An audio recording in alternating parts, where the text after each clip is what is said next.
So one of the things that, in some ways, Nietzsche really comes up with a very naturalistic view of what it means to be a human, which I think kind of jives relatively well with the kind of spirit of a lot of modern empirical research into psychology. I mean, Nietzsche is considered by people like he was a huge influence of people like Freud and Jung and stuff like that. I mean, I wouldn't go so far as to say that Nietzsche was an evolutionary psychologist, but I think that he might be worth reading if you're interested in evolutionary psychology. It's kind of a very different perspective. The thing that Nietzsche has, as I say, a kind of picture of the human, which ends up really influencing the psychologists immediately after him, but also just kind of, it's still a broad view of the human that still is around today, is that Nietzsche conceives of the mind as basically a collection of drives, or the will as basically a collection of drives. And so it as opposed to a lot of thinkers before him who sort of conceived of the will as like one object. So the kind of, I don't know, if you want an image, it's like the little man driving our bodies, if that makes sense.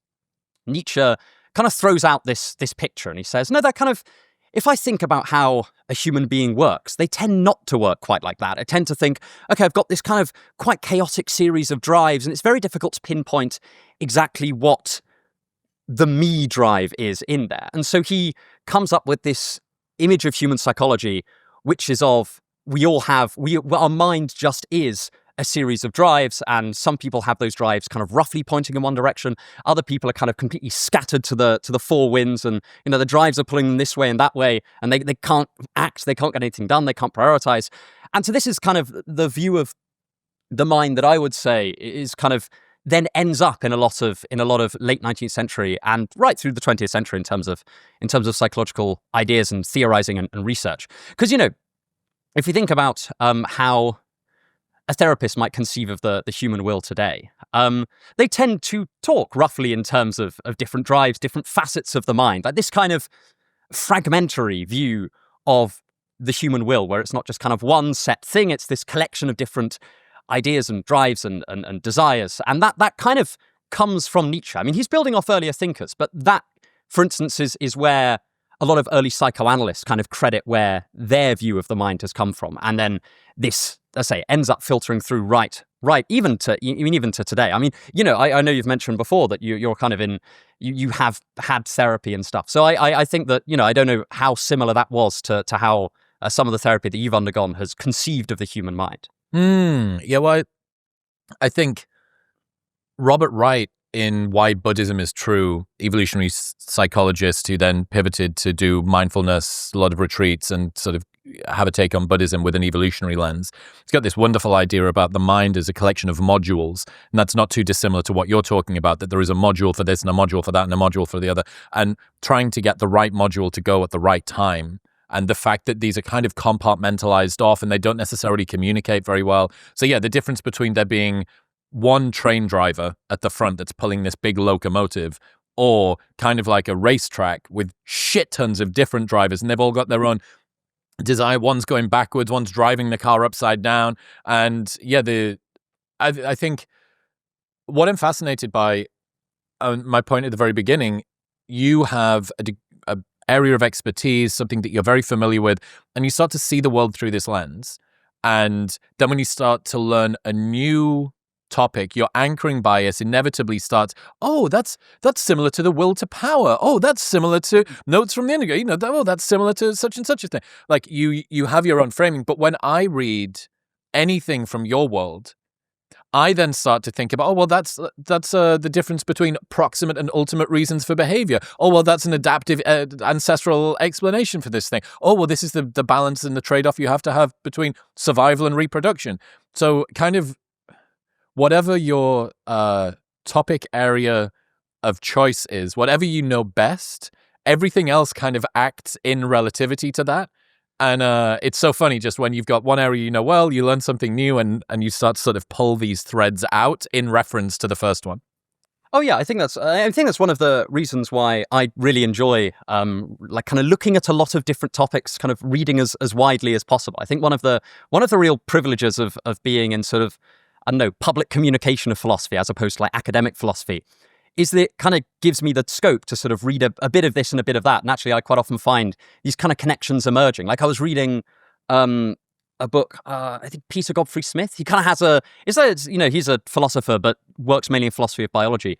And he writes an entire book on the octopus and cuttlefish and this kind of divergent evolutionary path where you end up with these kind of radically different looking neurological structures. And, it's nice having that to draw from when I then talk about something like Nietzsche. For example, I mean, this is kind of a tenuous link, but nonetheless, I think it kind of illustrates that quite well, is that in octopuses, and I've checked, apparently that is the correct plural. It's not octopi, I know. Yeah, I've been saying octopi for years. We've been double psyoped. Yeah. Yeah, exactly. Turns out I was just being pretentious. God, what a shock. But octopuses have this kind of incredibly disparate neurological system. So their arms are kind of semi-autonomous. Mm-hmm. And that, again, reminded me a little bit of, you've got, Nietzsche has this picture of the human will as a bunch of, semi-autonomous drives. And you find yourself sort of in the midst of this situation. There is no kind of point separate from that where you can sit there and you can quite calmly and patiently dictate all of your drives to be this way and that way. You are inescapably in the midst of your own life and you just kind of have to deal with that. And one of the things he becomes increasingly concerned with, and you find this especially in his notebooks, is he becomes very concerned about the organization of the will.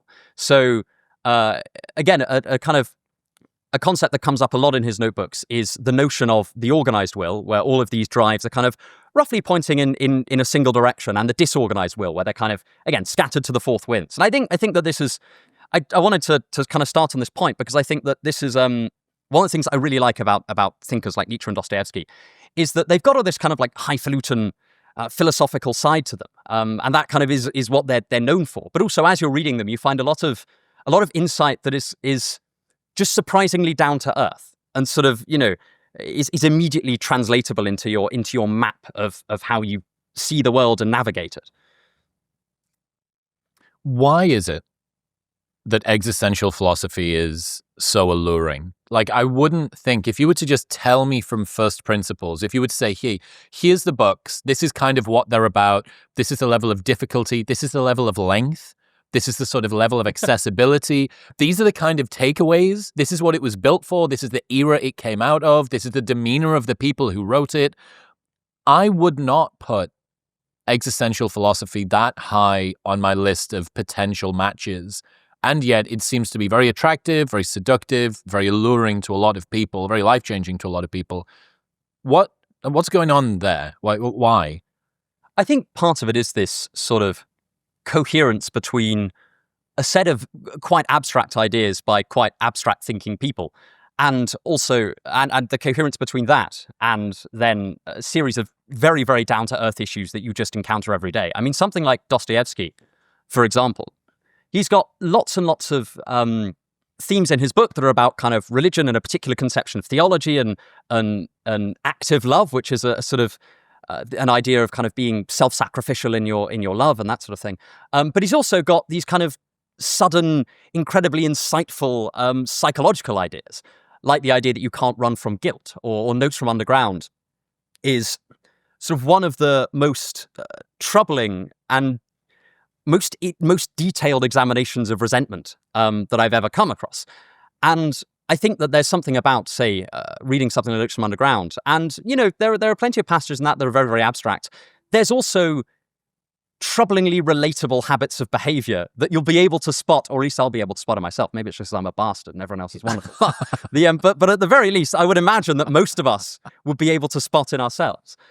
And I think that's part of what makes it so appealing, and if you read Nietzsche, amongst all of the kind of impenetrable prose and maybe stuff that you're not necessarily interested in, there will be these kind of offhand psychological insights. Like, a really good example, one of Nietzsche's, analyses that has ended up being a bit more popular is, again, to do with resentment, or ressentiment, as he calls it. And that for Nietzsche is sort of a cross between a conscious feeling, resentment, and an unconscious drive to sort of recoup a sense of power when you're feeling powerlessness. And this is in his book, The Genealogy of Morals, where essentially he's trying to give an analysis of Christian morality from his perspective. And he's broadly very anti-Christian. He really doesn't like it.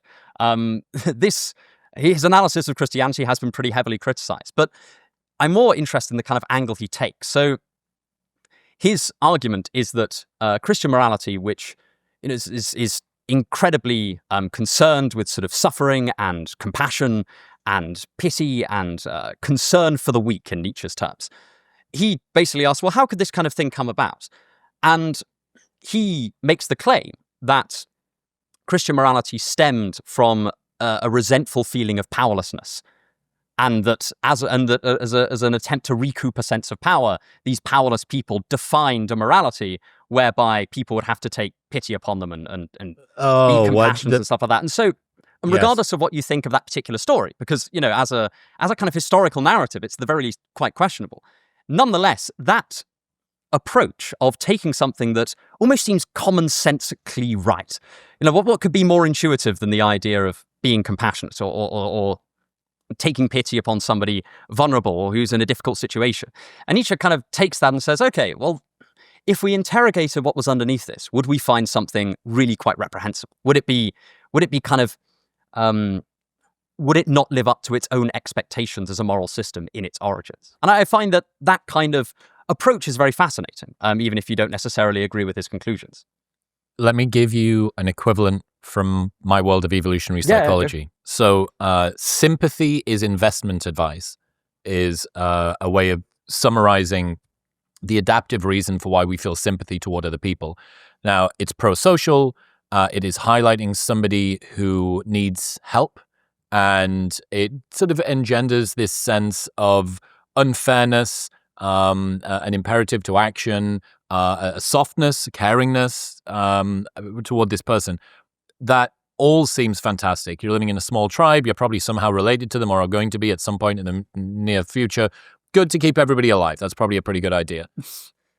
The self-serving, that would be that'll be one layer of analysis. Another layer of analysis would be this person is so down on their luck.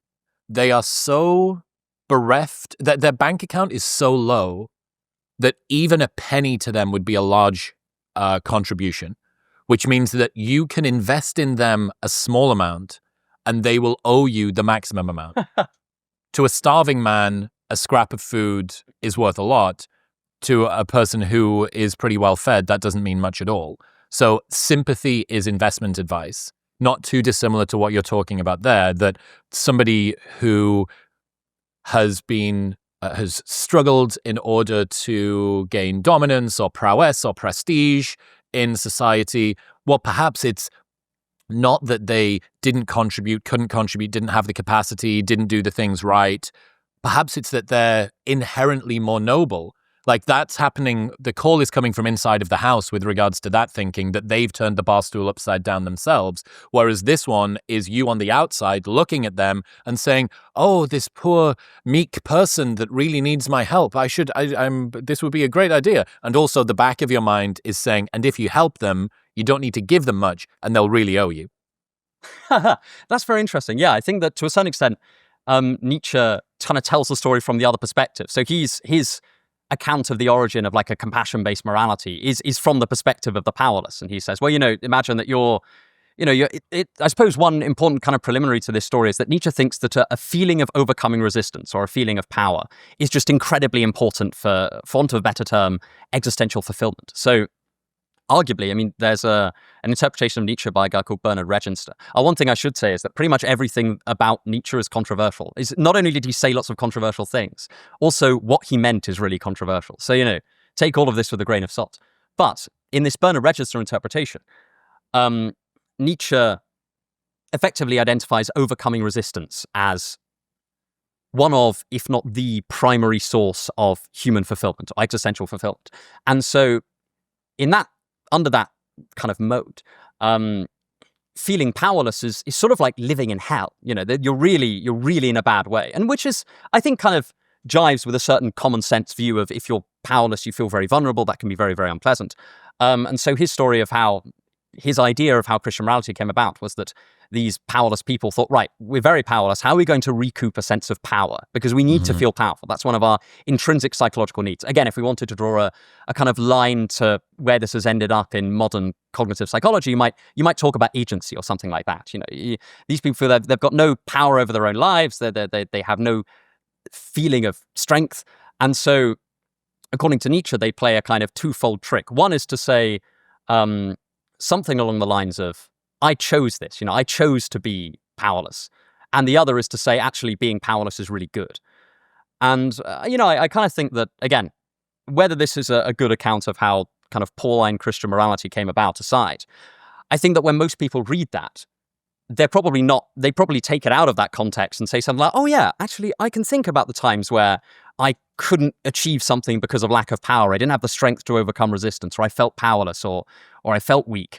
And as a result, I basically went, no, I don't want that thing anyway. Like, I can't get it, so I don't want it. That kind of son of sour grapes, I suppose, is the kind of common expression for that sort of thing. So I think that's what kind of like, there's a kind of divergence between what kind of Nietzsche's interested in and what most people take away from Nietzsche. But I don't think that's necessarily a bad thing.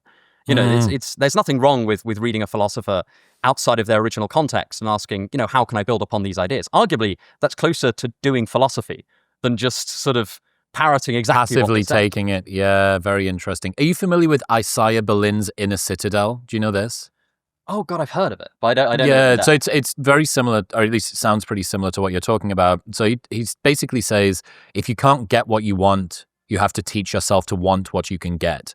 So a good example would be your leg gets injured in a battle, you try to treat the leg, and if you do, that's fine. But if you can't, then you chop your leg off and denounce that the desire for legs is misguided and must be subdued. So he talks about retreating into yourself when the fated ills of the world do not deliver to you that which you which you desire. You retreat into yourself, you wall yourself off into sort of spiritual depth. And he refers to this as the inner citadel. If you can't get what you want, you have to teach yourself to want what you can get. And this sounds super similar to this. So I guess, why is resentment and resistance, why are these two key themes? Like what makes us so important? Why are they such big drivers? So partly Nietzsche has a problem with resentment because he thinks it's dishonest. He just sort of thinks, no, you're lying about what you want. You want this, but you're denying yourself even the ability to go and get it or try and become more powerful in his terms. The resistance thing's important because Nietzsche has the framing for a lot of Nietzsche's project around the will to power is that he's very worried about the death of God, but at the same time sees in it a kind of opportunity. So one of Nietzsche's primary ideas, and I think that this is what draws a lot of people to Nietzsche and to existential philosophy in general, is that he wants to make sense of and help us deal with suffering. This was particularly acute for Nietzsche because he had a really quite debilitating chronic pain condition. So he used to get these kind of splitting headaches and kind of that would put him in basically months and months of agony. And so this kind of idea of suffering and how to overcome suffering in a kind of internal sense, how to deal with it, how to not hate life because life is kicking you in the head, was really quite personal to him. And for him, a lot of the way that people had dealt with that before was using some kind of religion. So Nietzsche's an atheist, but he doesn't really argue for atheism in any meaningful sense. He kind of takes it as read. His philosophical project is more sort of, okay, if you're an atheist, what now? So, because he thinks that a lot of the ways that people have dealt with suffering beforehand have been in some way religious. Imagine that you're a Christian, you can think something like, well, sure, I'm a kind of medieval peasant starving to death, but I'm going to inherit eternal life and moreover eternal bliss. So things aren't that bad. There's a sense in which life can still be made meaningful, even if it's really unpleasant. And Nietzsche wants to figure out how to do this in a sort of post-religious or post-Christian world. And what he comes up with is he sort of sits back and thinks, right, I need to make suffering not something that is undesirable, but I need to somehow incorporate it into my kind of meaning scheme of the world. I need to take suffering and turn it into something that is desirable. And this is kind of the kind of underlying themes in his construction of the will to power. The will to power for Nietzsche is, when he first introduces it, he largely talks about it as a feeling of overcoming resistance. So again, I think this, that sounds very abstract. It's also very easy to bring down to earth. I don't know how long you've been running this podcast, but I imagine it was an awful lot of work. I imagine it still is very, very difficult, right? And Nietzsche's point, if we kind of bring it more down to the everyday level, is that how fulfilling or how good, in a very broad sense, something is going to feel once you've done it, is partly a function of how difficult it is, how much resistance you've had to overcome to do it.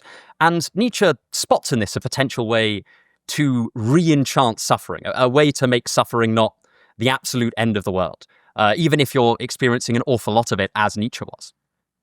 Is that he sort of goes, right, okay, what if we constructed our kind of philosophy of the world alongside this idea of overcoming resistance? Because then he sort of goes, right, in that case, even if you're suffering a lot, you can, in some sense, or at least you stand half a chance of finding a way to celebrate that.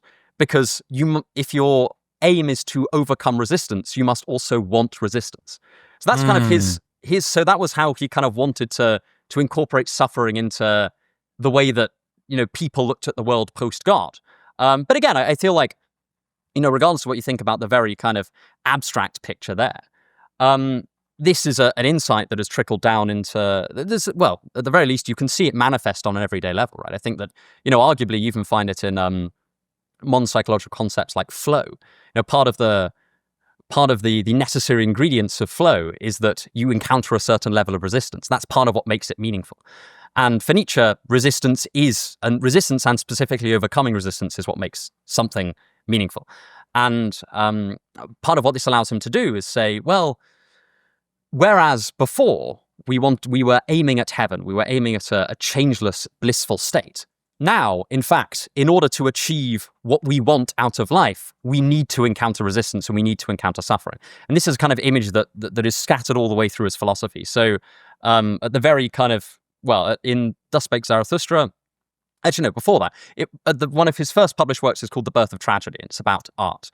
And he's talking there about how he thinks certain ancient Greek playwrights learnt to make the very, very harsh life of ancient Greece something that was to be celebrated, something that didn't tear them down, something that actually made them rejoice in life. And so he talks about Greek tragedy as a means to which they did that. And then, this theme reemerges in Thus Spake Zarathustra. The first metamorphosis of Nietzsche's Ubermensch is called the camel. And Nietzsche defines the camel as a being that takes on load and also celebrates the fact that they're taking on load. So we have this idea of, challenge is not just a kind of an incidental thing to be compensated for later. The resistance is the point, and the overcoming of the resistance is the thing that's being aimed at. But again, let's say it's all very abstract. But I think one of the reasons why Nietzsche really appeals to people is that that's a very abstract way of putting things. It's also very applicable to your everyday life. If you can find a way to celebrate suffering and celebrate resistance, or celebrate overcoming resistance, that's going to be pretty handy for when you do encounter challenges, as we all inevitably do. What's the role of play or joy or pleasure or sort of moment-to-moment happiness? It sounds a lot here like meaning, long-term deferred gratification, the acceptance of challenge, almost the reveling in it. But this is largely deriving pleasure from meaning, not deriving pleasure from pleasure. So is there a more sort of hedonic element of this at all, or is that kind of discarded as flimsy? So Nietzsche doesn't focus as much on the hedonic element, but it is there. It's not sort of, I think partly because he's less concerned about the pleasurable sides of life, because the pleasurable sides of life aren't that hard to get through. It's actually very nice. But he does touch upon this a fair amount. He often uses metaphors of dancing and joy and laughing. And I think that the way you could incorporate this into this kind of idea of overcoming resistance is a little bit like sort of competitive sport, I think, is a really good example of that, right? Or even, weightlifting or something like that. It's not just that the overcoming of resistance is something that's, you really suffer through and you think it's horrible, and then you get to the other side and you're allowed to feel joy. Nietzsche thinks that ideally he wants to be in a situation where you're celebrating that process of overcoming resistance as well. So again, I think competitive sport is a good analogy for this, right? Like, players enjoy winning a game, but they also enjoy the process of winning a game. Nietzsche's philosophy is in a lot of ways taking joy in process, because again, if your fundamental goal is to continue to overcome resistance, then as soon as you've overcome one bit of resistance, or like in layman's terms, as soon as you accomplish one challenge, then you've got to find another one. If your whole aim in life is to continue to overcome resistance or beat challenges, or however you want to put it, then it is a very kind of process-based philosophy. It's Nietzsche's very keen on... It was atomic habits for the 1800s. Yeah, a little bit. Interestingly, I always thought that Atomic Habits reminds me very much of like this chat. Sorry, I'm going off topic now. This chapter in Aristotle. So Aristotle's entire philosophy is based around habits, and like his whole like picture of the virtuous human is based around habituated behavior. So I always thought, there's a chapter in Nicomachean Ethics that whenever I'm sort of teaching it, I occasionally go to speak at schools and teach it, and teach things. And I always refer to one of the chapters as sort of Atomic Habits in the kind of 4th century BC. But anyway, it's I think that, again, Nietzsche's philosophy is very kind of taking joy in the journey sort of way. But it's significantly less, I don't know how to put it. It's significantly less fun than I just put it. He's really into the nitty-gritty of suffering, which you can imagine, this is a man who spends like a good portion of his life in really unbearable pain. So you can see how this was a really imperative question for him to answer. But nonetheless, he does also eventually conceive of overcoming resistance and the process of overcoming resistance as a joyful activity. Right. So what would be his advice to somebody who keeps getting kicked in the nuts over and over and is and is regularly, or keeps having a splitting headache that lasts for months on end? What would his sort of layperson advice be to them about how to deal with that? So Nietzsche's ultimate goal for all of his philosophy is this concept of amor fati, which I think is a phrase that he borrowed from Stoic philosophy, but is using it in a very different way. So the kind of culmination of his philosophical project is the idea of loving literally everything that happens to you, and not merely kind of being content or kind of accepting it, but truly loving it. And it's kind of, he definitely never got there because, if you read his letters, he's not necessarily a happy bunny a lot of the time. But so the advice that when he's writing about how he deals with his own pain, he largely talks about it as a kind of resistance to overcome. So something that he's in some twisted way enjoying overcoming. He uses, and he kind of channels it into his writing. So he has these splitting headaches, and he has this, I can't remember the exact metaphor, but he talks about how it was so painful that it kind of focused his mind in a strange sense. And so he channeled that pain into his writing or into his work. And although that's not a kind of bit of his formal philosophy, it is nonetheless kind of reminiscent of some of the stuff he does say in his formal philosophy, where he talks about kind of sublimating pain or suffering, or sublimating your drives towards this kind of organized will whose aim is fundamentally to overcome resistance, and as a result must will resistance for themselves. Would that mean that a life without resistance would be kind of like a hell? Yeah, essentially. He's very worried about human potential. So one of the images from Nietzsche's philosophy that really sticks out to a lot of people is the figure of the last man, which is a character in Thus Spake Zarathustra, where the last man is sort of a kind of passive nihilist, but the thing that they're hankering after is contentment. So not contentment in the kind of, like Buddhist sense, I suppose, of kind of reaching nirvana, although Nietzsche also has a problem with that. This sort of, I'm going to avoid challenge and resistance as much as I possibly can. And there are two reasons why Nietzsche is opposed to this. The first is that he's got this sort of, I don't want to call it sentimental, but he's got this real investment in the idea of humans achieving their potential. You see this kind of, again, all through his works. Even he has an essay called Schopenhauer as Educator, where he's kind of reflecting on the work of Arthur Schopenhauer.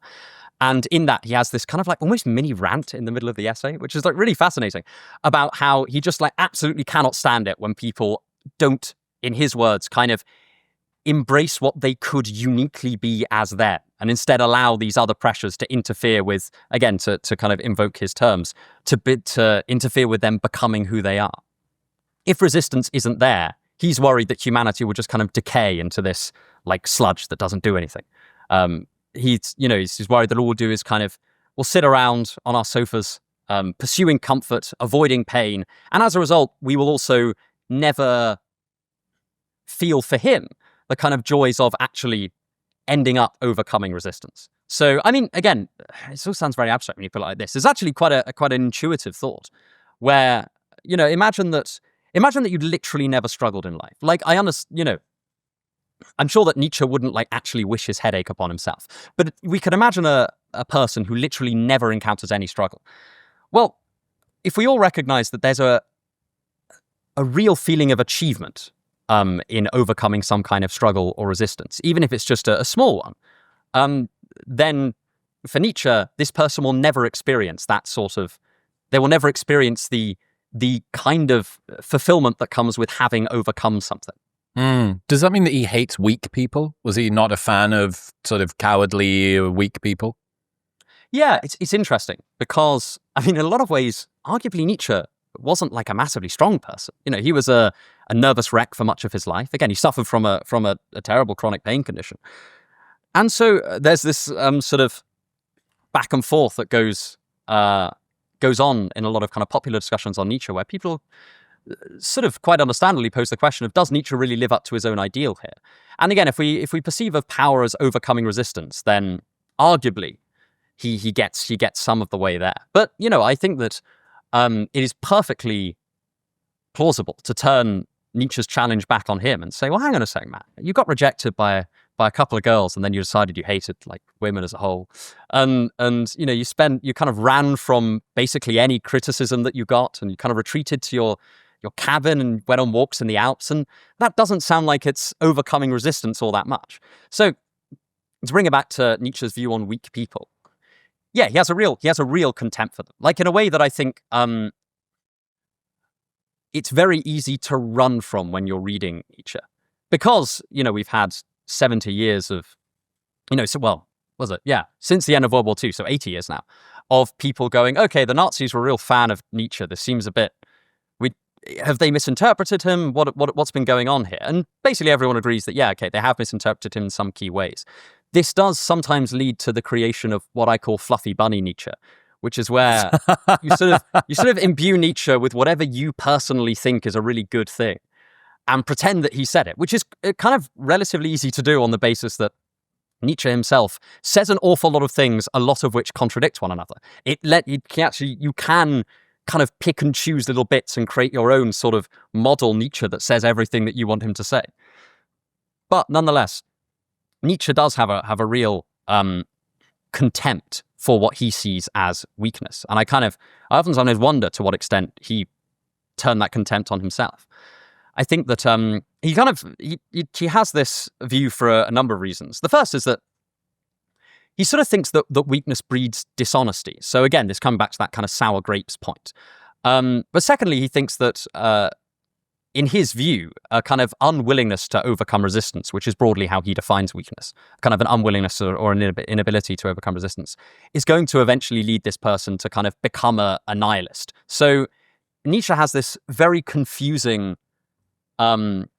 way of talking about like weak people, or quote unquote weak people, because again, he has a kind of weird esoteric definition for it, whereby he quite often says, oh yeah, man, like I hate them, I have scorn for them, or something like that. And then at other points he says, no, I love all people. And you sit there and you think, well, these things are very difficult to go together.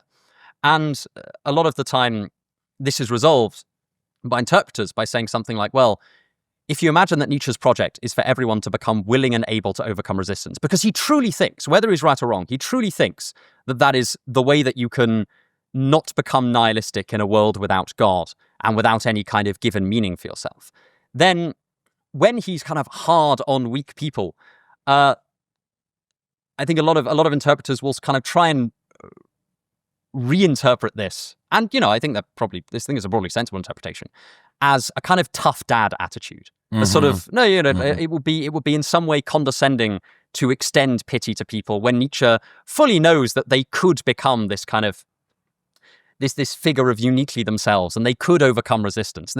So that's one of his broad critiques of compassion, which is sort of very difficult to get your head around, is that he thinks compassion is bad for the person that is the person that one is being compassionate towards. He thinks that you're in some way holding them back, which again it's like it's a very abstract point when Nietzsche puts it. But again, we kind of all recognize that whether you want to take it as extreme as Nietzsche does, that there are contexts where this attitude is appropriate. And I'm thinking of of my own dad, right? And my dad was sort of very, you must overcome challenges type thing. And in hindsight, I'm very, very grateful for that because it kind of taught me how to be more independent. I think of some people I know who had maybe much, I know, quote unquote, softer parents, and actually, I don't know, did that benefit them? I don't think it did. Don't get me wrong. I mean, I think that Nietzsche's way of putting this is probably far beyond anything that most people want to accept now, because he is really, really anti-compassion and anti-pity. There are like a couple of passages where he's talking about, oh yeah, well, you can be magnanimous if you want. But on the whole, he's very, very, very hard on people that he perceives as weak. What's the role of the Ubermensch then? So the Ubermensch is, interestingly, despite the fact that it's like the thing that people know about Nietzsche, like the Ubermensch is married to Nietzsche in popular consciousness. It only comes up in Thus Spake Zarathustra. And the purpose of the Ubermensch for Nietzsche is, at that point, it's someone that is strong enough to make life seem meaningful and, in his terms, create values, even recognizing that, there is no God. The world is in itself valueless. The Ubermensch is somebody that can look at that and say, all right, bring it on, man. Like, I'm going to create values for this world. And the actual term Ubermensch is very quickly abandoned in favor of other things. So this figure then evolves in later work into figures like the new philosophers. And the new philosophers are also creating values. So you can tell that they're doing a very similar job.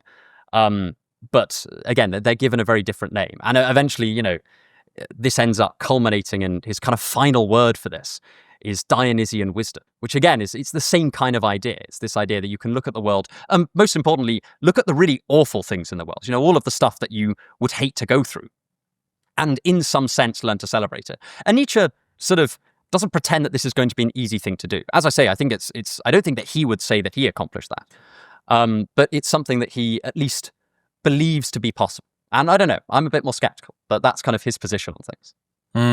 You said, I've heard you say Dostoevsky changed you. Why? Yeah, absolutely. Why did that happen? Partly because I think that it's very easy to compute ideas about resentment or hatred, and the ways that these kind of eat you up inside, right? So not just that it's like a nasty thing to do to someone else, but it's a nasty thing to do to yourself. There are some lessons I find where you can really learn them cognitively, but either you need to find them out for yourself through kind of, no matter how many times somebody has told you something, or, and I think this is one of the like strange benefits of really, really good novels, is that because you get inside as much as possible the head of the protagonist or the characters, you can kind of feel the lesson in a way that you might have processed intellectually, but hasn't kind of, and I want a better way of phrasing it, like sunk down to the bones. I don't know. Again, it's very difficult to talk about this. It sounds really wooey, but I feel like most people kind of know roughly what I mean, right? We've all had moments where we've learned something cognitively, maybe from a psychology paper, and it's true, right? We know it's true, and we read it and we think, yeah, I'm definitely going to do that, right? Like that's in the noggin now, and it's never coming out. And then immediately you just revert back to your old behaviors. And I think something for me, reading Dostoevsky, now I like talking about Dostoevsky just because I think that despite the fact that I'm an agnostic and he's a diehard Orthodox Christian, we have a lot to agree upon.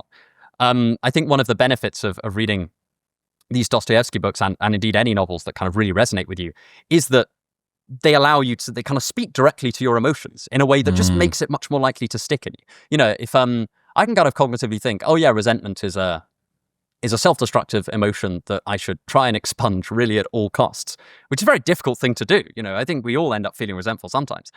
But nonetheless, it's very easy to think that. The idea of, okay, I've spent sort of like 3 hours, Notes from Underground's a pretty short book. So I've spent like 3 to 5 hours with this guy who's just a bastard, like just kind of a miserable prick. Is really no other word for it. He's just kind of, he delights in the misery of others and delights in his own misery, but it's not true delight. It's this self-destructive outlook on life. If I think about not becoming the underground man, that's much more likely to stick in my head. I think that, Notes from Underground is a book that I would really recommend to everyone because, again, it's very difficult to put into words. But you really come away from it thinking, oh, wow, I may have known before that not caring about other people and only being out for yourself and trying to be an egoist and feeling all resentful at the world, thinking the world hates me and hating the world in return. I kind of cognitively knew all those things were bad things to do. But this kind of really hammers it home in a way that is truly emotionally unforgettable. Yeah, that's a lovely way to put it. It's interesting to me reading fiction. I'm not able to get through old fiction as easily as I can get through new sci-fi. If you put a fucking Blake Crouch or a Max Barry or a Pierce Brown book in front of me, I'll eat that up. If you put some Dostoevsky in front of me, I'm going to have to do this in 5-page bites. But anyway, my point being, getting lessons to sink below the neck are a pretty difficult thing to do. And it's definitely the curse of the sort of ruminative thinker to assume that you can just top-down dictate your system. Like, this is compelling. I should pay attention to this. Pay attention to that. You're shouting at your own gut and system, saying, you will pay attention to this. And it goes, yeah, sure, I'll do that. And then, as you say, you step out of the house and you forget it all. Whereas Alex had this really lovely idea, actually, which I think is related to this, with regards to a anti-atheist argument. The thing that's most real to humans is personification and narrative and story and archetype and good and evil and myth and motivation and human psychology and relations. And that is what the world of atheism is telling everybody to let go of. The thing which to them is most real and most true and most easy to understand and most compelling. And instead, in its place, saying, be compelled by statistics and data and theory. And it's all sterile and grey, brown sludge, and there's no reason for it other than just raw data, and this is what the spreadsheet says. And I think kind of the fiction versus nonfiction thing is not necessarily too dissimilar to that. We all love the idea of being as compelled by Atomic Habits as we would be by reading Dostoevsky, but... and this is, you even see this. Why is it the case, apart from for, I guess, like explanatory depth, why is it the case that nonfiction books are filled with anecdotes and little portable stories? Well, because it's more engaging, but also because you know that this will hammer the point home better than the statistics can.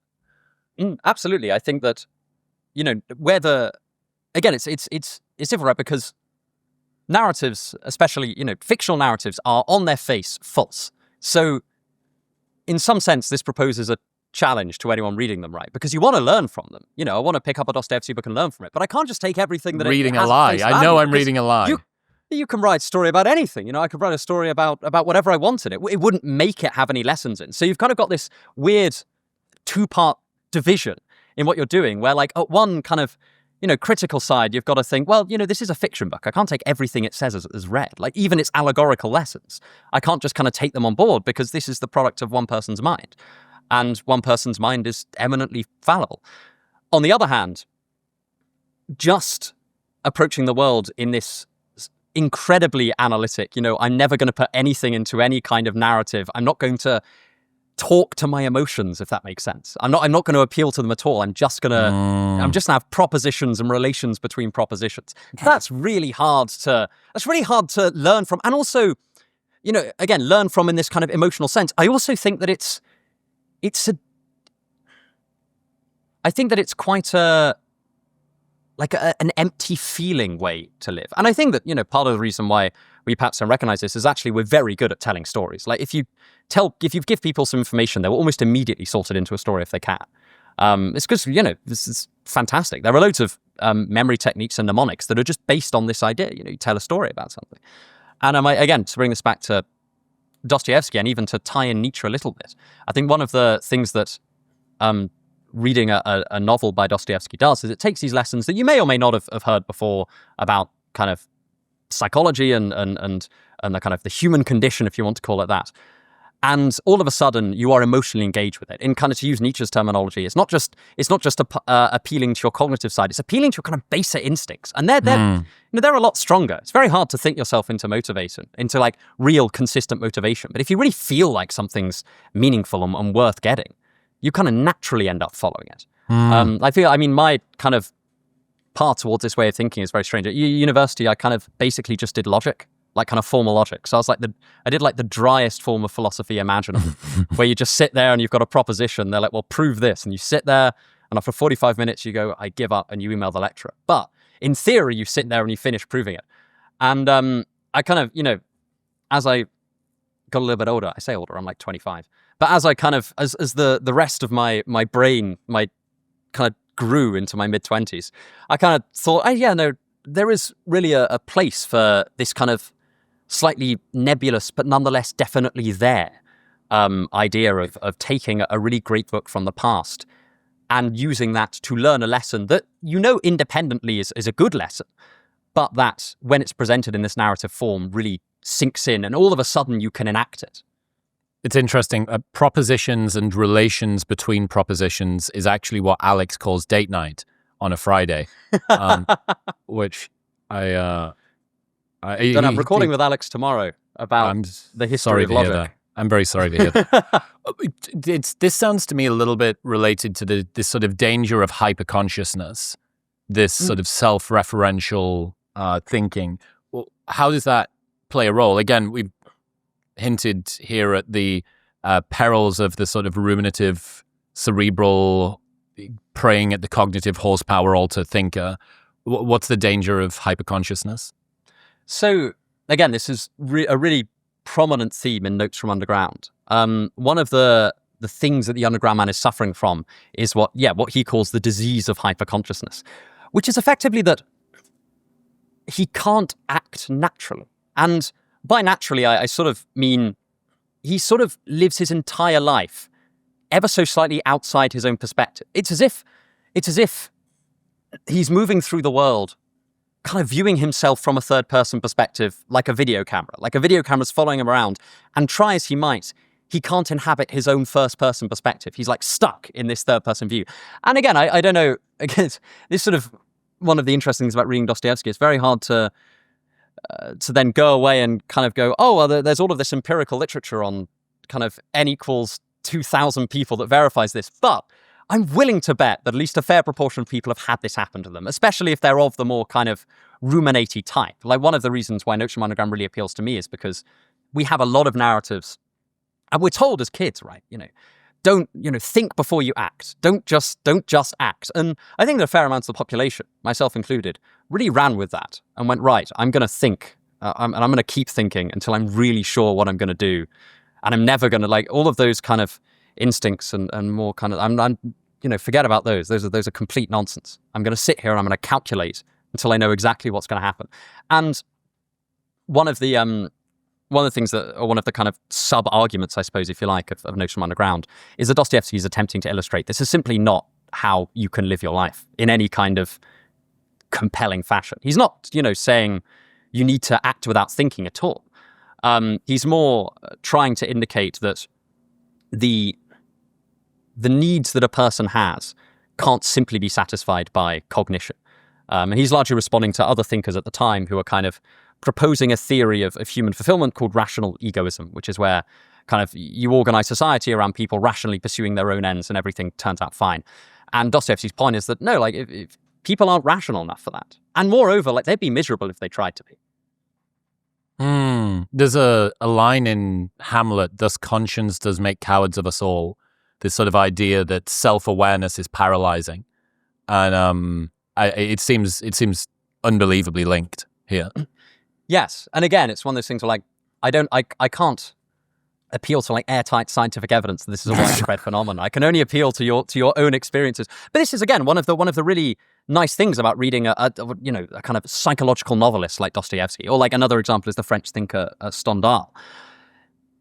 When you're reading a very, very broad study, like studying 2,000 people, by necessity, any conclusion that study comes to is probably going to apply to you. It also probably isn't going to be as detailed as you might like. Just because, this isn't a fault. This is exactly what you want out of a generalizable conclusion, right? You want something that applies to everyone, but humans are very, very different to one another.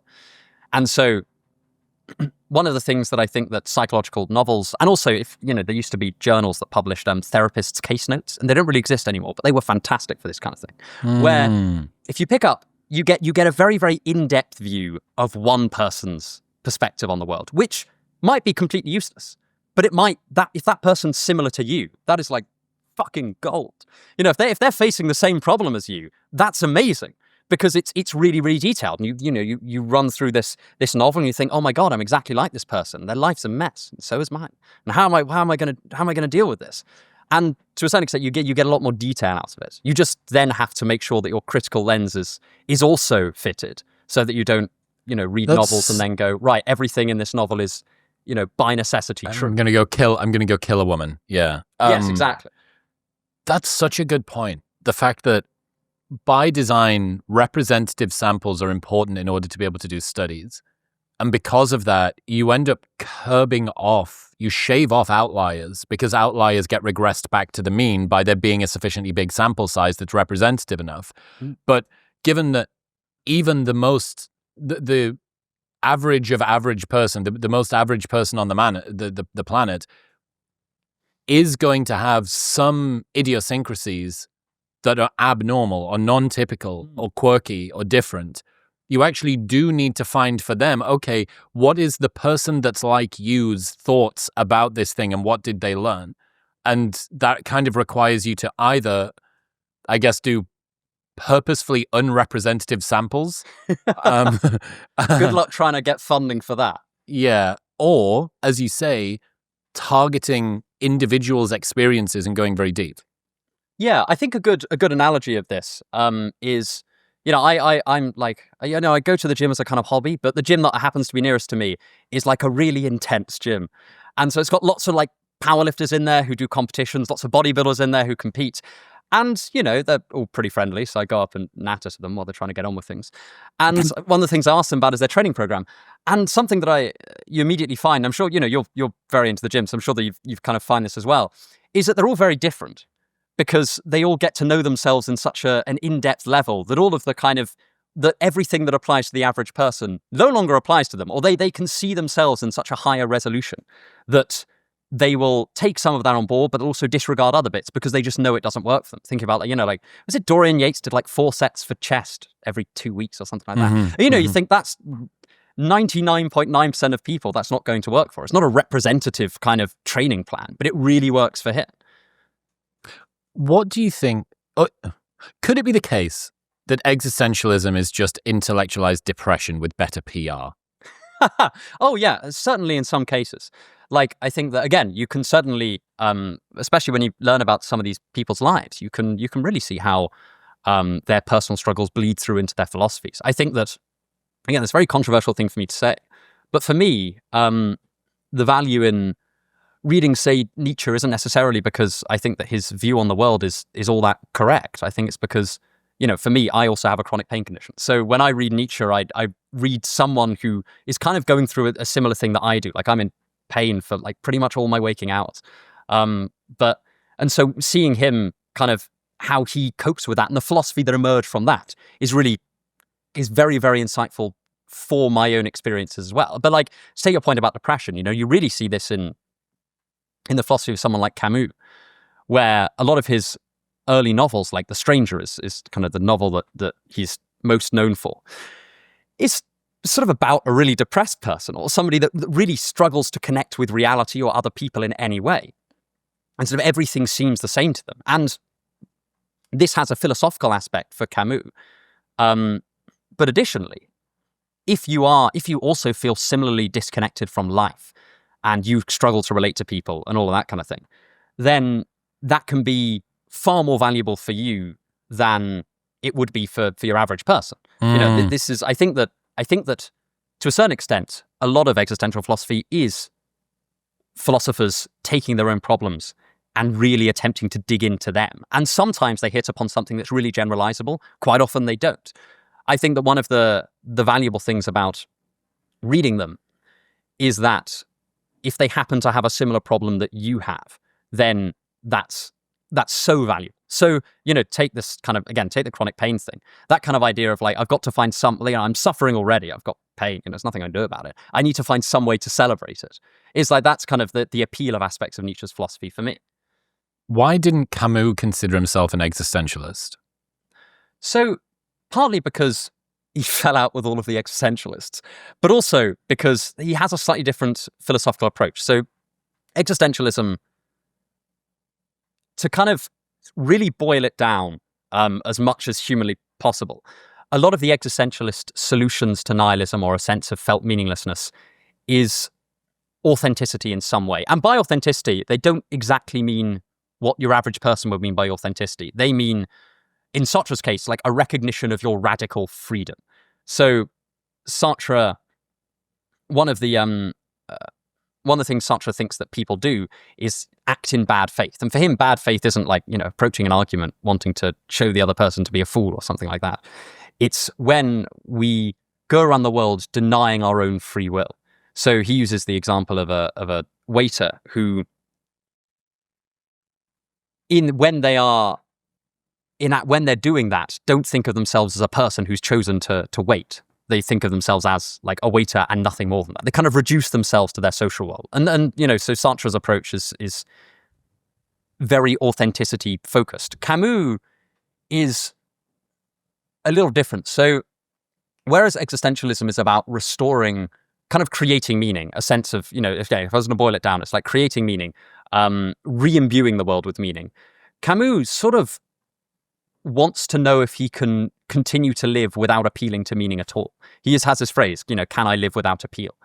And that's kind of the insight out of which absurdism is born. So Camus is very against the idea of retreating into meaning in any sense. He kind of wants you to keep the meaninglessness of life right at the front of your head and see if you can maintain the contradiction between you wanting meaning in some sense and there not being any meaning there, and somehow still continue to live and in some sense enjoy life. And a lot of people have pointed out that Camus suffered from really quite severe bouts of depression, and maybe this was a causative factor in the particular way that he has constructed this philosophy. Again, it's like, I think that, while I think that a lot of these thinkers may have conceived of themselves as creating a semi-universal solution to nihilism and problems of meaninglessness, I think that today, certainly the way that I see them, is that they're very, very in-depth solutions to similar problems that the authors happen to have.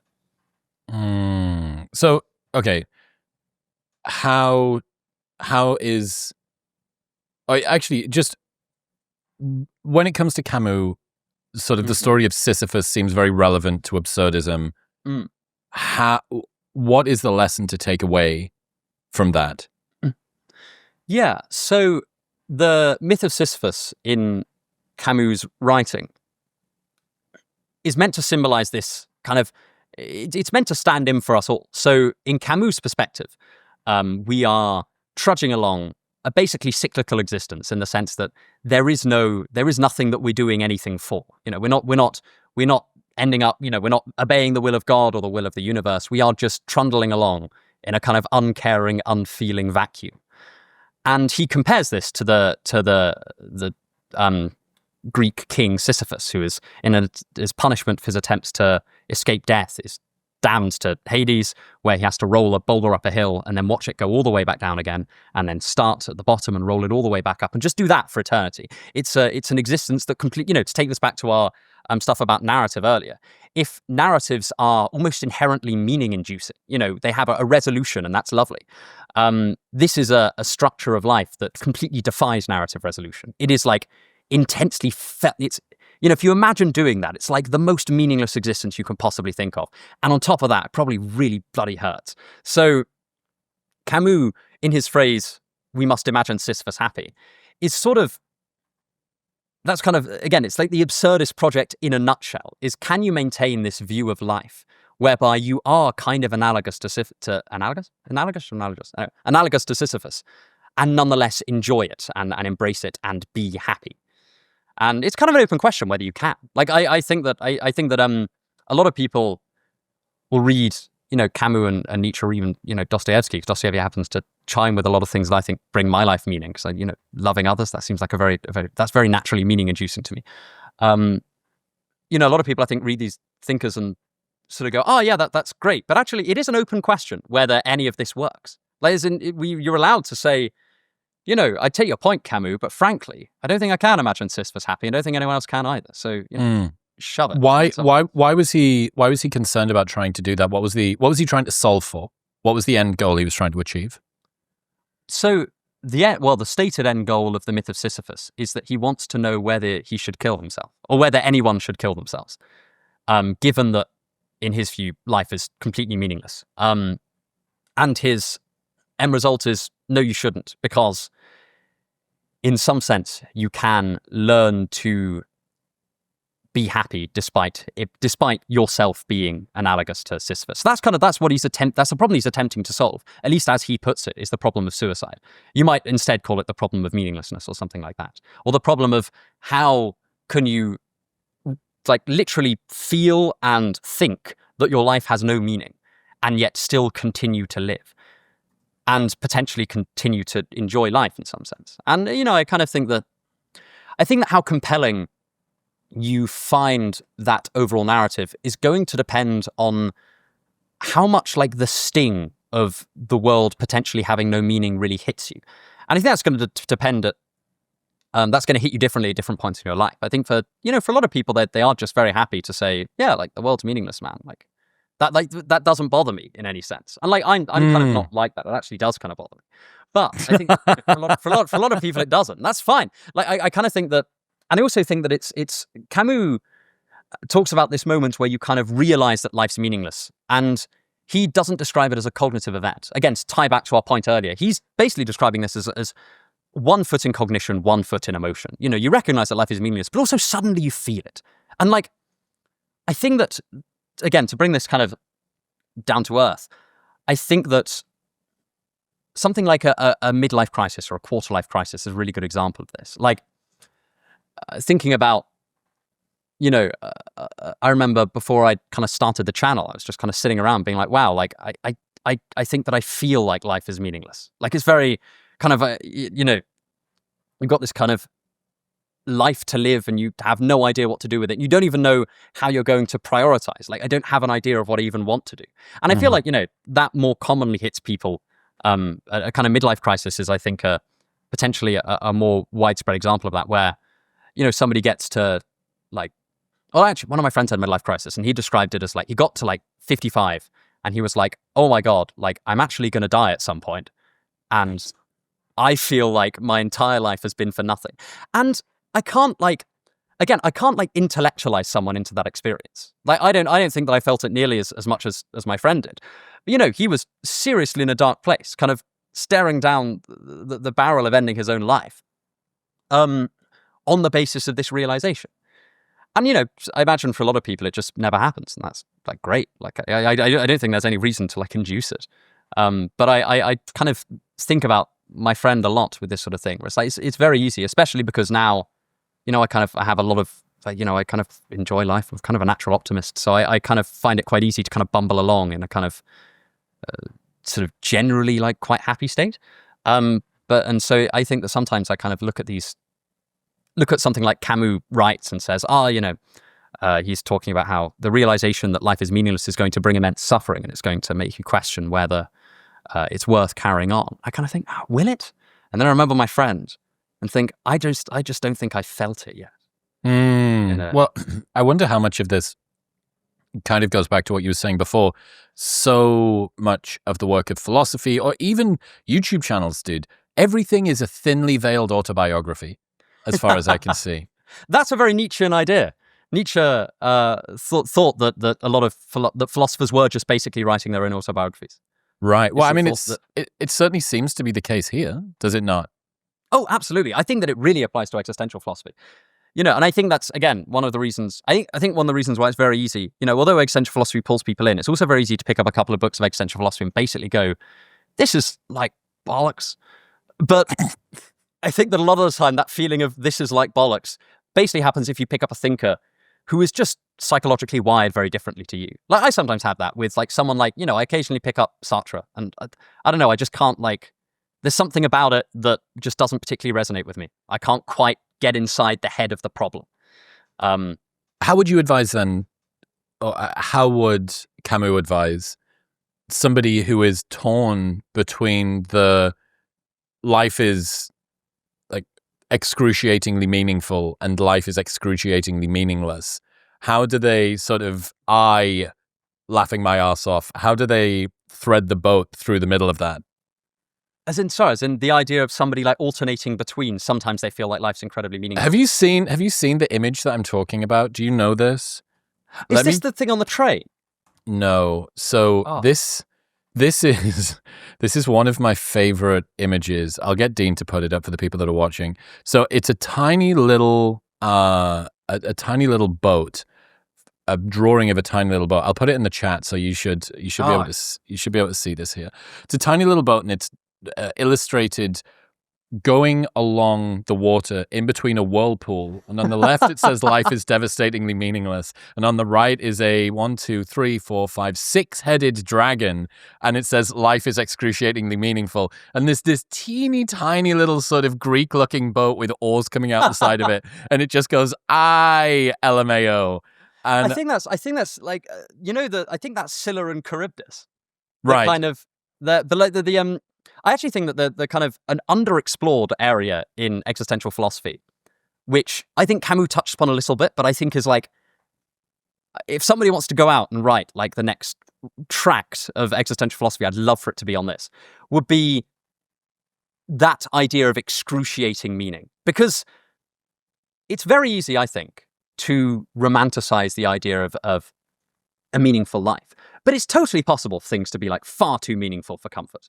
And Camus talks about this in the context. Camus talks about this in the context of politics, which I think is fascinating. So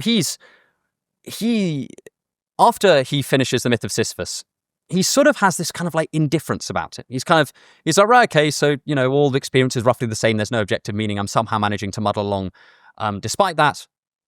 But in theory, this should make me indifferent to all of the bad things that are happening around me. And Camus basically finds he can't do that. And he has this book called The Rebel, which is by far his like most impenetrable work. But it is generally very, very interesting. And one of the points he makes in The Rebel is that at a societal level, it is perfectly possible to become too imbued with meaning. If you think about any kind of sort of theocratic tyranny, or like the terror of the French Revolution, or Camus' example is sort of Stalin's USSR. His analysis of this is that the issue is at least partly that if you have an ultimate meaning that you're willing to literally sacrifice everything else to, then you will sacrifice as many lives as humanly possible, or as you think is required to fulfill this vision. What I think, it occurred to me that this observation definitely works. Not quite in the same kind of apocalyptic sense, but works at some sense on the individual level. In that, I think that the sense of life being too meaningful is very, very natural. It's the sense of being under too much pressure. This idea of like, everything that's happening to me counts an awful lot. What am I going to do? Is, I think, a perfect example of somebody feeling too meaningful. Again, I think that means that, that's a really insightful meme, actually. I'm going to spend a long time on, because I think that what a lot of people want is not an abundance of meaning, nor a complete lack of meaning, but enough meaning to give them a general direction, but also enough meaninglessness that you can make arbitrary choices along that way. You don't actually want every one of your decisions. I would argue, at least. I think most people don't actually want all of their decisions to be dictated by a kind of set of values in advance.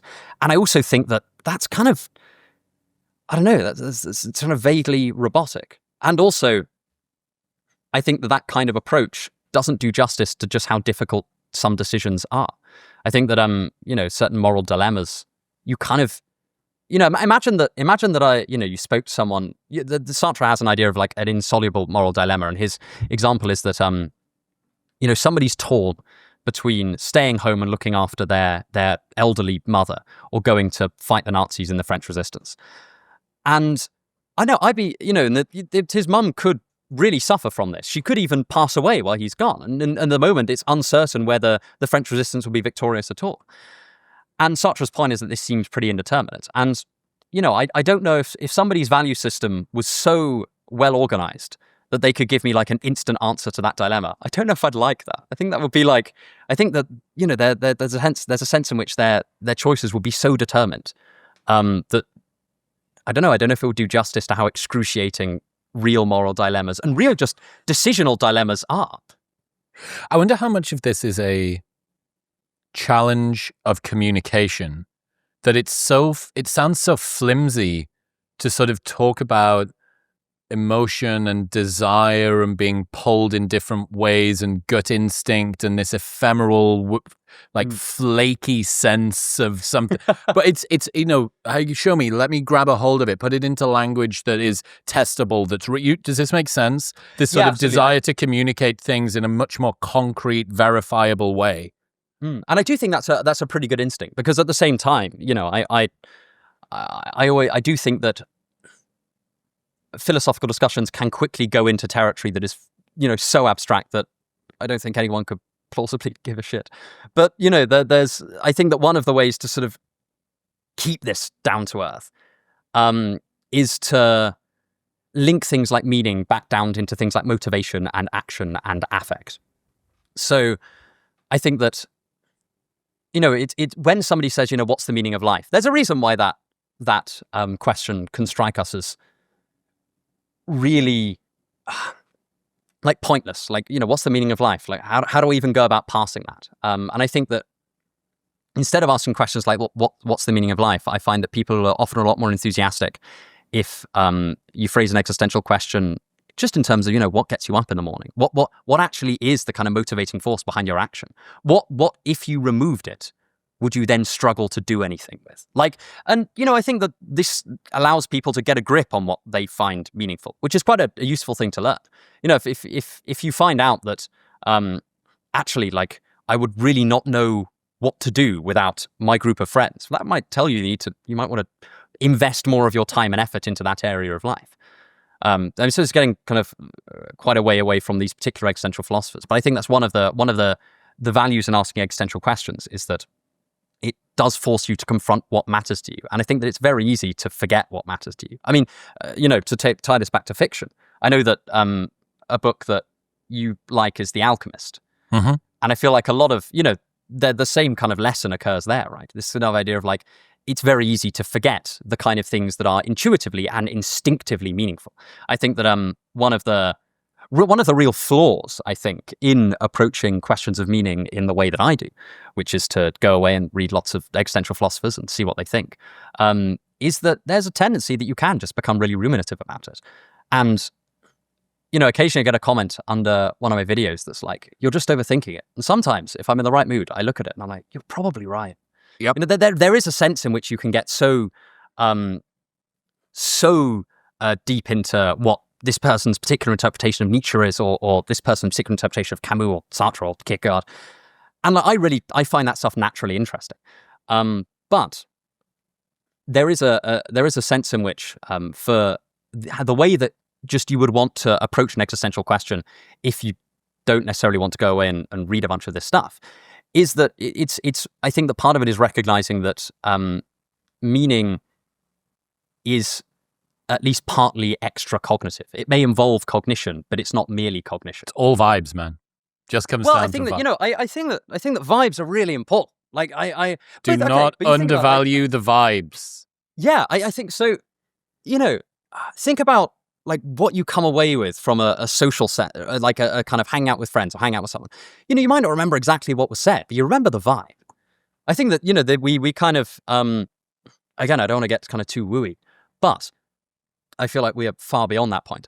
Mm-hmm. I think that something that one of the valuable insights in Nietzsche's kind of prioritizing of the instinct, or kind of Dostoevsky's novelistic approach to existential questions, is that they are both essentially saying, this isn't merely a cognitive issue. This is something that you also need to feel and enact. And, they disagree on a lot, but I think it's nice when they agree on something. Yeah, this sort of balance between what the cerebral ruminative thinker loves, which is to ask the why question, and the realization that there is such a thing as too much reflection. There is a golden mean for fucking everything, right? And rumination is one of them. I'm kind of obsessed by this idea at the moment that advice which is made and works for most people will be widely distributed, because on average it's effective. It's an effective meme and it'll continue to spread. But the problem is, because it's so popular, it's got such a bull run behind it, that even people who that advice is not for, who already have too much of the thing that it's pushing them to do more of, are tempted to take it on because it works so well for everybody else. So one of the good examples here is something like just work harder. Now, just working harder will reliably give everybody, almost everybody on the planet will benefit from that. There are very few scenarios that I can think of where working harder is not going to make the outcomes better. But there is a particular cohort of people for whom working harder is something they already do too much of, and what they actually need is a good rest ethic rather than a good work ethic. And so think that, oh, sorry, go on. No. Just that the same thing comes for reflection, rumination. That there are many people. Think before you act, young Joseph. Think before you act. This is very important. I must think before I act. Thank you, Mum. Thank you, Dad. I go, if you are a perennial thinker, maybe think a bit less. Maybe follow your gut. But the problem is, thinking before you act, even for the overthinker, is likely to give them, from an objective metric sense, better outcomes in life. They're going to be more careful. They're going to be more considered. They're going to make fewer failures. But what is it that they've lost? All of the losses here are hidden, and all of the successes tend to be pretty observable. So the losses of time, of the quality of peace, of the inner texture of your mind, of lost opportunity because it took you so long to be able to arrive at this particular thing. And the same thing for hard work. Well, how much are you tearing yourself up? What about the state of your health? What about your blood pressure? What about how much time you spent thinking about this thing and obsessing when you should have just been eating a sandwich or playing with your friends or doing whatever? Well, objectively, it's made you more successful. But again, I think this is why widespread rough-hewn advice should always go through a filter. And it's also why I find the criticisms that kind of treat audience members, the podcast election with Rogan last year, it is so fucking patronizing to say, look at these agentic, unwashed peons watching this man just shovel like radical dogma down their throat. They voted exclusively because of what he said. It's okay, right? So you're saying that these people have no ability to discern anything that they see. And there's no filter between what they watch on YouTube, on Joe Rogan's channel, or this advice from David Goggins saying to work harder, or, the fucking Camus saying you need to reflect, whatever. Like, there is no degree of filter. And in the same sentence, I know that if the advice is sufficiently seductive and if it's sufficiently popular, that people do tend to imbibe that. So there's like a big tension going on there. But yeah, I'm pretty obsessed with this idea. Popular advice gets taken on unquestioningly, and for some people, they already have too much of it, so they probably need less. Absolutely. I think the other side to that is a lot of popular advice, just kind of generally, is going to be maximized towards sort of minimizing social harm. So the thing that reminded me of this was a clip by David Mitchell on Would I Lie to You? Okay. And he sort of says, children, broadly speaking, are divided into reckless children and timorous children. And he sort of says, in order to keep the reckless children from jumping off of things and killing themselves by virtue of their, untethered love for life, you need to tell all children, stop what you're doing, think and slow down and be more afraid. And if you're already naturally fearful, as David Mitchell was, this is terrible advice and is actually going to harm you. But because the harm is significantly more hidden, as you say, it's less likely to end up on the news and have more guardrails. Oh, that's so good. You explained what I was explaining much more succinctly than I managed to do it. No. Yeah, that's brilliant. I think that but I totally take your point about popular advice. I think, again, one of the benefits of reading novels is, you kind of laser in on, if you really relate to a particular novel, then you laser in on advice that is almost tailor-made for you, and lessons that are almost tailor-made for you. And I go on about Dostoevsky all the time because that's a novelist that I really like and who really resonates with me. Because a lot of the he resonates with me far more than someone like Nietzsche, for example, because a lot of Dostoevsky's advice or kind of lessons for living meaningfully are to do with this notion he has of active love. He's very religious, but the way in which this religiosity often manifests in his work is through the idea that of loving others. But he's pretty kind of clear that loving others is going to be really hard work. He has this wonderful kind of offhand, brilliant insight from a doctor in the Brothers Karamazov, where the doctor says, it's very easy to love mankind in general, and it's very hard to love people in particular. I think that's brilliant. That's amazing. That's so true. And I think, the Dostoevsky kind of outlining that active love is going to make your life incredibly meaningful, but also is going to be really, really, really tough. Is that's an approach to life that very much resonates with me. That's why I kind of go on about Dostoevsky all the time. I find that all of the stuff that Dostoevsky criticizes people for are applicable to me, and I find that all of his lessons are also applicable to me. So that's kind of, but my point is that other people might find authors or philosophers or anyone really who really resonates with that. I think that we kind of, again, we have a tendency, and I have this tendency as well, recovering logic students and all that, to only ever take on lessons that are universalizable. And the trouble is that kind of, if you're talking about the mean earlier, the kind of level of standard deviation of human properties is just absolutely massive. So you go off the mean, there's a good chance that you might end up severely down the wrong path, especially in the kind of details. And that's where I think this kind of novel stuff can come in. I'm still, I feel like I sound like I'm really down on empirical psychology. I'm really not. I think it's brilliant. But I also think that, I'm going to kind of trying to make the case for the kind of psychological novel, which is that you absolutely won't learn anything about humankind, but you might learn something about a few people, and one of them might be you. Oh, dude, that is so good. Hey, man, let's bring this one home. I love your work. I love your channel. Everyone should go and subscribe. Where should people go? They're going to want to keep up to date with the stuff you're doing. Oh, yeah. I suppose I'm Unsolicited Advice on YouTube. I may change the name at some point. That was kind of a name that I basically put on to acknowledge the fact that nobody asked me to do this. And as a result, everything I do is deeply Well, I'm very pro using your own name. If you ask Alex when you see him tomorrow, ask Alex for the war zone that he made me crawl through in order to convince him to change his channel name from Cosmic Skeptic.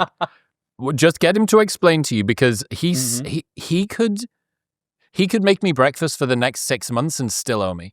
Every single day. He can make me breakfast. I'm so bullish on you making a change. Make it your name, dude. Capture that fucking personal accountability. But everyone should go and watch it. You've got great breakdowns of tons of different books and ideas and like even stuff that I wouldn't have expected on there. Ideas about masculinity and love and crushes and stuff. It's sick. So I'm very bullish on Joe Folley. And dude, I'm looking forward to speaking again, man. Oh, thanks. As am I. Congratulations, you made it to the end of the episode. And if you want more, well, why don't you press right here? Come on.